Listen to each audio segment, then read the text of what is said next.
तो रांची में Cheshire home road स्थित 4.83 एकड़ जमीन के फर्जीवाड़े मामले में आरोपी शेखर कुशवाहा को ईडी ने पीएमएलए कोर्ट में पेश किया है और ईडी रिमांड बढ़ाने की इस दौरान मांग भी करेगी। 14 जून को पूछताछ के क्रम में ईडी ने गिरफ्तार किया था। शेखर कुशवाहा के ठिकाने से ईडी 2 बार छापेमारी कर चुकी है। उसके ठिकाने पर शेखर कुशवाहा ने जमीन के मूल दस्तावेज से छेड़छाड़ कर फर्जी दस्तावेज बनाया था। तो 14 जून को पूछताछ के क्रम में ईडी ने गिरफ्तार किया था। शेखर कुशवाहा के ठिकाने पर ईडी 2 बार छापेमारी कर चुकी है। शेखर कुशवाहा ने जमीन के मूल दस्तावेज से छेड़छाड़ कर फर्जी दस्तावेज बनाई थी।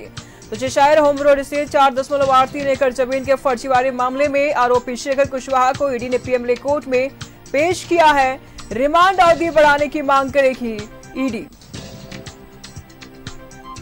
तो 14 जून को पूछताछ के क्रम में ईडी ने गिरफ्तार किया था शेखर कुशवाहा को। ठिकाने पर ईडी 2 बार ऑलरेडी छापे मारी कर चुकी है। शेखर कुशवाहा ने जमीन के मूल दस्तावेज से छेड़छाड़ कर फर्जी दस्तावेज बनाए थे। तो रांची से इस वक्त की बड़ी खबर सामने आ रही। चेशायर होम रोड स्थित मामले में शेखर कुशवाहा को आज पीएमएलए कोर्ट में पेश किया गया है।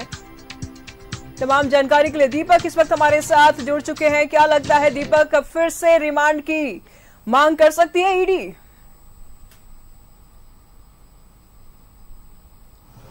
जी बिल्कुल, ईडी की गिरफ्त में आए शेखर कुशवाहा से ईडी ने 3 दिनों तक पूछताछ की है। 3 दिनों की पूछताछ के बाद आज उन्हें पीएमएलए की विशेष कोर्ट में पेश किया गया है और पेशी के दरमियान ईडी के द्वारा 5 दिनों के रिमांड बढ़ाने की जो आवेदन है वो कोर्ट में दी गई है, जिस पर सुनवाई होगी और सुनवाई के पश्चात अब देखना होगा कि ईडी को कितने दिनों पर रिमांड पर पूछताछ के लिए कोर्ट से अनुमति मिलती है। लेकिन जिस तरीके से जमीन घोटाला का मामला है, जिस मामले में शेखर कुशवाहा की गिरफ्तारी हुई है, वो बड़गाई अंचल के अधीन चेशायर होम स्थित 4 एकड़ 83 डिसमिल जमीन से संबंधित है, जो कि सीएनटी एक्ट की जमीन है। सीएनटी एक्ट के अधीन वो जमीन है और उस जमीन के दस्तावेज से छेड़छाड़ करके और सरकारी अधिकारियों के सहयोग से दस्तावेज से हेर फेर करके जो है वो फर्जी दस्तावेज तैयार की जाती थी।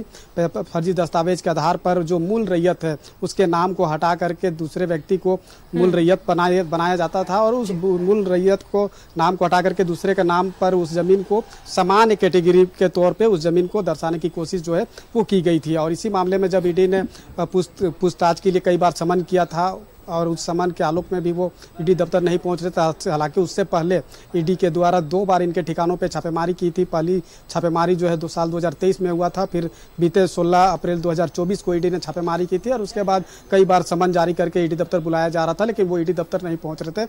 और बीते 14 जून को जब ईडी दफ्तर वो पहुंचे थे तब पूछताछ के बाद उन्हें गिरफ्तार किया और फिर 15 जून को उन्हें पीएमएलए की विशेष कोर्ट में पेश करके रिमांड की मांग की गई थी। 7 दिनों की रिमांड मांगी गई थी, जिसमें 3 दिन मिला है। तो 3 दिन जो मिला, उस 3 दिनों तक जो पूछताछ की है उसमें ईडी को कई अहम जानकारी मिला है कि किस तरीके से एक सिंडिकेट बना करके जो फर्जी दस्तावेज तैयार किया जाता था, मूल दस्तावेज से छेड़छाड़ किया जाता था।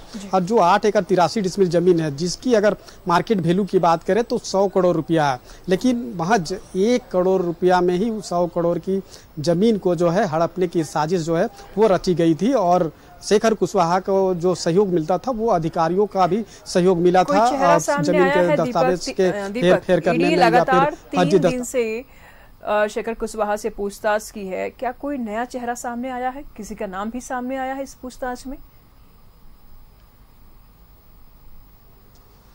जी बिल्कुल, देखिए ईडी के द्वारा अब तक इसकी कोई जानकारी नहीं दी है, लेकिन 3 दिनों में जो महत्वपूर्ण जानकारी मिली है उसके आधार पर आगे भी जल्द कार्रवाई देखने को मिल सकता है। ये संकेत के तौर पे इसे जरूर आप देख सकते हैं, क्योंकि जिस तरीके से जमीन फर्जीवाड़ा मामले को लेकर ईडी ने कार्रवाई की है और जो बातें सामने निकल कर आई है कि महज 1 करोड़ रुपया में ही 100 करोड़ की जमीन हड़पने की साजिश रची गई थी और इसमें जो फर्जी दस्तावेज तैयार करने में, मूल दस्तावेज से छेड़छाड़ करने में या फिर दस्तावेज को हेर फेर करने में जो सहयोग है वो अधिकारियों को इन्हें मिला है। कई सिंडिकेट जो जमीन के कारोबार और फर्जी दस्तावेज बनाने के जो मास्टरमाइंड है, उस सिंडिकेट के में जिन लोगों की संलिप्तता रही है उन लोगों का भी इन्हें सहयोग मिला है। तो ऐसे में तो स्वाभाविक तौर पे इस दृष्टि से आप जरूर देख सकते हैं कि आने वाले समय में जो ईडी की कार्रवाई होगी उसमें कई बड़े चेहरे जो है वो सामने आ सकते हैं, क्योंकि कोई एक व्यक्ति जो है इस तरीका का खेल में खुद नहीं कर सकता है। इसमें बड़ी कई लोगों की संलिप्तता है, कई लोगों के सहयोग से ही इस तरह का बड़ा खेल हुआ है। और इसमें शेखर कुशवाहा को भी जो ब्यूरोक्रेट्स है या फिर भूमाफिया है उन लोगों की संरक्षण, उन लोगों के सहयोग से ही इतना बड़ा जो खेल जो है वो खेला गया था और इस मामले में ईडी ने उन्हें गिरफ्तार किया है। अब देखना होगा, चूंकि 3 दिनों की पूछताछ में जो ईडी को हम जानकारी मिला है और आगे भी उनसे पूछताछ करके हम जानकारी लेना चाहती है, इसी वजह से आज पीएमएलए की कोर्ट में जब उन्हें पेश किया गया है तो 5 दिनों की रिमांड अवधि बढ़ाने की मांग की गई है। लेकिन अब कोर्ट से कितने दिनों की रिमांड पर मिलती है और पूछताछ ईडी कर सकती है, यह देखने वाली बात होगी, जिसका फिलहाल इंतजार करना पड़ेगा। जब पीएमएलए की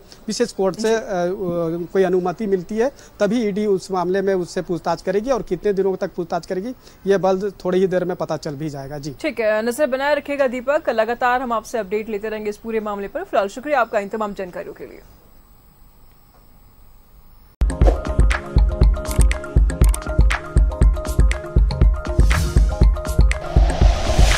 like and share videos, subscribe करें हमारा चैनल और प्रेस करें बेल आइकॉन। News 11 भारत, सच है तो दिखेगा।